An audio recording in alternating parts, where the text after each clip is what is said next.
in it, or selenium. Blue is made by cobalt. I think the greens are probably made either with copper or chrome and yellows.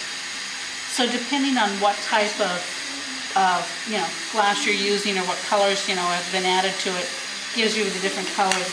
I don't mix my own colors. I have made my own colored glass before, but it's a lot of work. Yeah. And also that's slightly more toxic. And I tend to want to stay away from the toxic things. So now I'm adding some little dots for the giraffe. When I'm do them this small, they're not exactly overly realistic. They're kind of an artistic impression of them. But okay, we're all artists. Except Grandpa. I'm not sure I'm saying it right. Is there a slot up?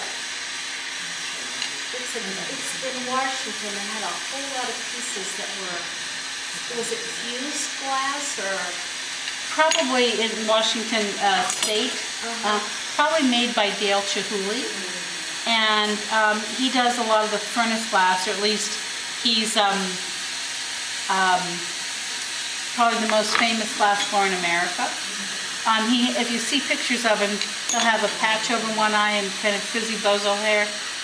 That's Dale Chihuly. And Sure he's not a pirate? Pardon? Sure he's not a pirate? No, he's not a pirate. But he's done wonderful for marketing of the glass. He's hired wonderful teams to make glass. So he's really given a leg up to some glass blowers. And he was part of the initial studio movement that probably started late 60s, early 70s. And he wasn't the only one, but they started a school out there. I don't know if he was one of the founding people or just some of the first people to go out there. A school called Pilchuck. And it's out in the woods out near Seattle, about an hour outside of Seattle. And it's like a summer camp for glass blowers. So you can go there and take all different kinds of courses there. I've been out about 3 or 4 different times now. And that's where I first studied with Lucio Babacco. And they would usually, at that point in time, they would jury you in. Like you would have to send your slides. And out of all the people in America, they would choose 10 for that particular class. And they would hold about 5 classes every 2 weeks.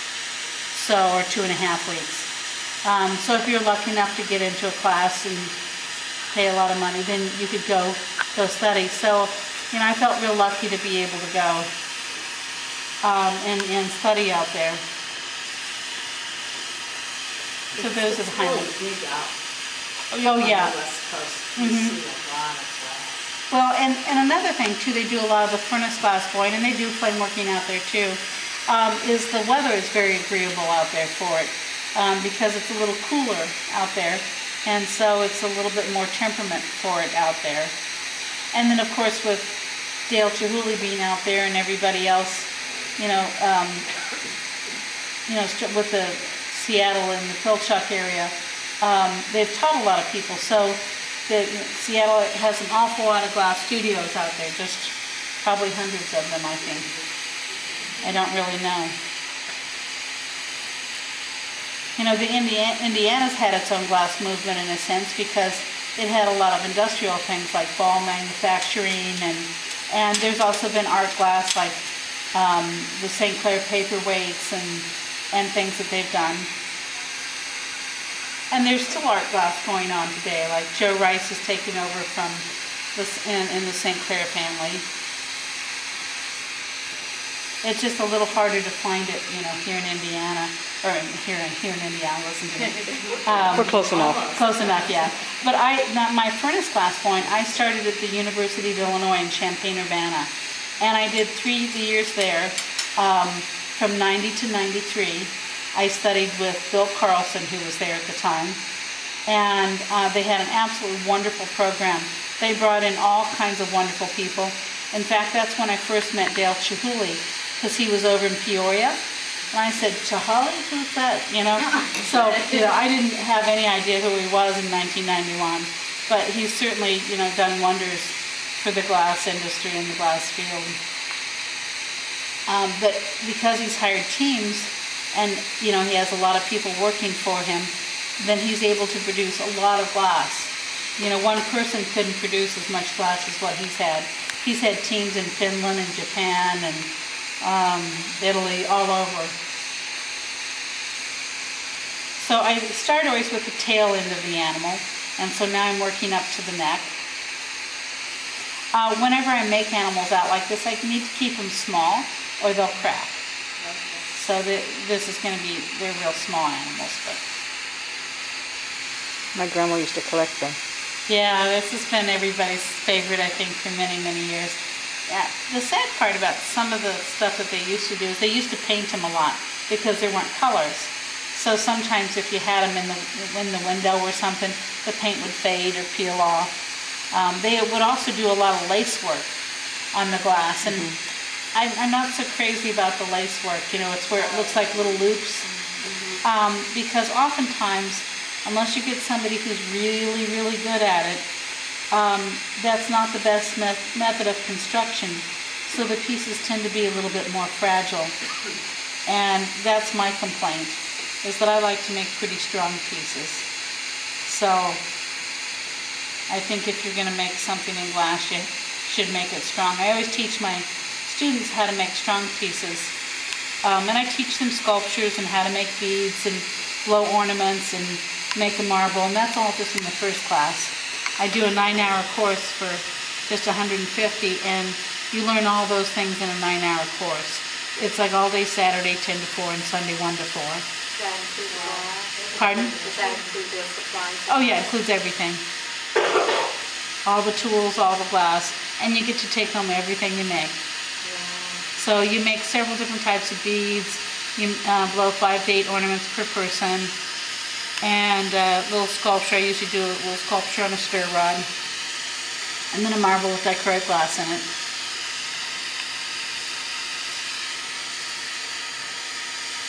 So you've heard of holding the tiger by the tail? Well, the giraffe by the tail.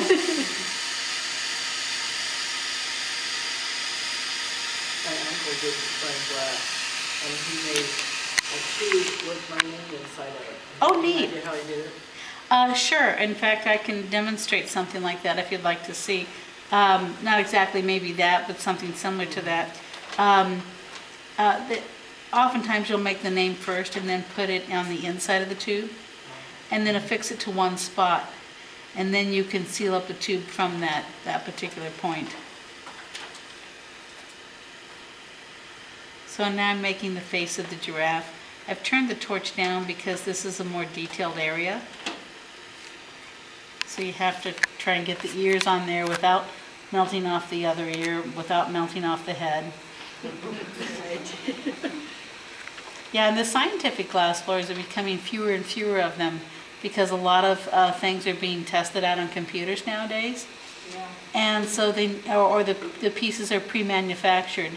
When they first started, doing the lab work, those guys were incredible because they used the soda lime glass, which would crack a lot. And so when Pyrex came along, or borosilicate glass, it was a little easier. I don't know what he used. It was during World War II. They couldn't get glass for their chemical plant. And so he built all their tubes, the test tubes and everything. Oh, wow. As they broke them, then he made more. He Oh, made that- more money doing glass, I think, than he did working for the government. Oh, how interesting.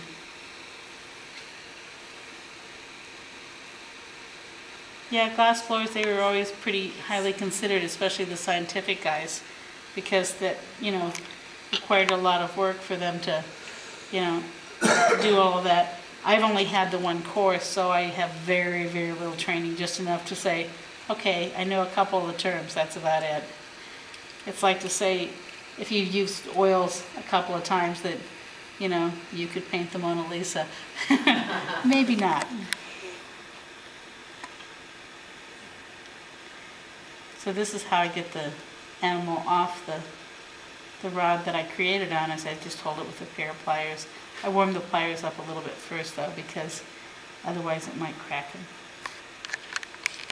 So make the little tail. So voila. That is cute. And hopefully he stands. Yep, there we go. How many pieces do your students break before they feel comfortable with it? Oh, they don't usually break so much as they do, if they try and blow an ornament, it's usually not very round. So then I encourage them to indent it. We use kind of the pencil sort of things, and then they indent it. I may or